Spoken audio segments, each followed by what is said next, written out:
రాష్ట్రపతి భవన్లో కల్చరల్ సెంటర్లో నీతి ఆయోగ్ సమావేశం కేంద్రం నిర్వహించింది. దీనికి ప్రధాని మోదీ అధ్యక్షత వహించారు. ఈ సమావేశానికి పలు రాష్ట్రాల సీఎంలు, కేంద్రపాలిత ప్రాంతాల లెఫ్టినెంట్ గవర్నర్లు, కేంద్ర మంత్రులతో పాటు నీతి ఆయోగ్ వైస్ చైర్మన్ సభ్యులు పాల్గొన్నారు. వికసిత్ భారత్ 2047 అనే థీమ్తో అభివృద్ధి చెందిన దేశంగా భారత్ను రూపొందించడం లక్ష్యంగా సమావేశం నిర్వహించారు. అయితే ఈ సమావేశానికి విపక్ష పార్టీలకు చెందిన పలువురు సీఎంలు బాయ్కట్ చేయగా మమత మాత్రం హాజరయ్యారు.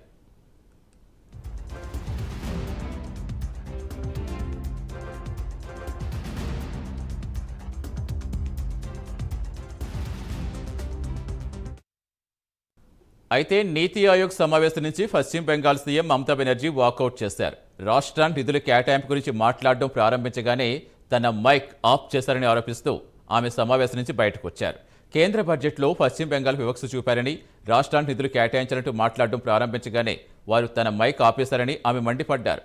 మిగతా సభ్యుల మాదిరిగానే మాట్లాడేందుకు తగిన సమయం ఇవ్వకపోవడం తమను అవమానించడమే అని మమత ఆరోపించారు.